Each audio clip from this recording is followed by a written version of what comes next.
जीव हत्या पर, इस पर आप कुछ रोशनी डालेंगे क्या? लोग कहते हैं कि जीव हत्या करना गलत है, लेकिन मैं उन लोगों से कहना चाहता हूं कि आज के टाइम में हम लोग जानते हैं, साइंस जो पढ़ता है वो जानता है कि इतने सारे माइक्रो ऑर्गेनिजम्स होते हैं। तो आज के टाइम में मैं बोलता हूं कि अगर कोई इंसान बिना किसी जीव की हत्या के जिंदा रह सकता है तो मैं सबसे पहले रहना चाहूँगा। और आज हम लोग जानते हैं, जब हम लोग डेटॉल से हाथ धोते हैं तो कितने सारे जीव मरते हैं, जब हम लोग प्योरिट यूज़ करते हैं कितने सारे जीव मरते हैं, जब हम लोग थूकते हैं तो आज के साइंस बताते हैं कि मिलियंस ऑफ बैक्टीरिया, मिलियंस मतलब करोड़ों बैक्टीरिया रहते हैं, लाखों रहते हैं जो कि मर जाते हैं। और जहाँ तक मांसाहार की बात है, गोश्त खाने की बात है, तो कुरान में इसकी इजाज़त है। कुरान में ये लिखा हुआ है कि आप खा सकते हैं, लेकिन ये कंपलसरी नहीं है। बहुत सारे लोग ये सोचते हैं कि एक मुस्लिम को कंपलसरी कि वो गोश्त खाए, ये कंपलसरी नहीं है। एक मुस्लिम अच्छा मुस्लिम रह सकता है बिना गोश्त खाए भी, बिना मांस खाए भी, लेकिन इसकी इजाज़त है आपको। कुरान में लिखा सूरह माइदा सूरह नंबर 5 आयत नंबर 1 में अल्लाह ताला फरमाते हैं, या अय्युहल्लज़ीना आमनू औफू बिल उक़ूद, ए ईमान वालों अपने वादे को पूरा करो और तुम्हारे लिए चौपाए जानवर हलाल किए गए हैं। और अगर आप बाइबल पढ़िएगा तो बाइबल में मैं काउंट कर रहा था कि बाइबल में 336 टाइम्स सैक्रिफाइस का वर्ड आया, बलिदान, कुर्बानी, 336 टाइम्स।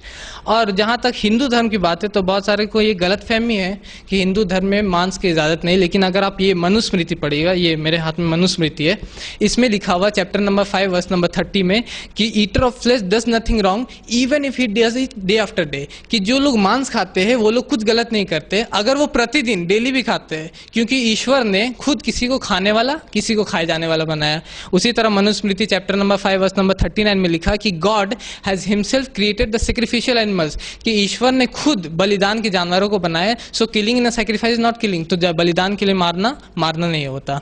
और अगर हम लोग अपने बॉडी पे भी देखेंगे तो हमारे दांत जो कि कैनाइंस है, कैनाइंस इसको बोले जाते हैं, नोखीले दांत, तो अगर ईश्वर ये चाहता कि हम लोग सिर्फ साग सब्जी खाए तो हमें ऐसे कैनाइंस, ये नोखीले दांत क्यों दिए? बेकार।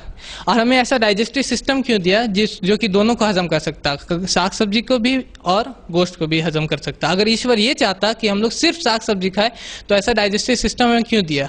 और आज के टाइम में हम लोग जानते हैं कि पेड़ पौधे में भी जान होते हैं, क्योंकि सर जेसी बोस जिसने इसको फाउंड किया था वो इसी गिरिडीह के ज़मीन पे उनका देहांत हुआ था, और हमारे यहाँ सर जेसी बोस कॉलेज भी है। तो हम लोग जानते हैं कि प्लांट में भी लाइफ है। तो ये पुराना ज़माना का एक लॉजिक हो सकता है कि पेड़ खा सकते हैं और जीव मतलब जानवर नहीं खा सकते क्योंकि पेड़ में लाइफ नहीं, लेकिन पेड़ में भी लाइफ होती है।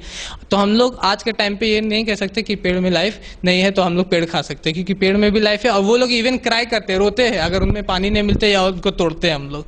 और जो लोग ये कहते हैं कि जीव की हत्या नहीं किया जाए, मैं उनसे कहना चाहता हूँ कि हम लोग क्या क्या नहीं करेंगे, क्या क्या नहीं करेंगे। हम लोग अपने हाथ डेटॉल नहीं यूज़ करेंगे, हम लोग हार्पिक यूज़ नहीं करेंगे, हम लोग प्योरिट यूज़ नहीं करेंगे, हम लोग थूकेंगे नहीं, हम लोग सांस नहीं लेंगे, हम लोग क्या क्या तक नहीं करेंगे।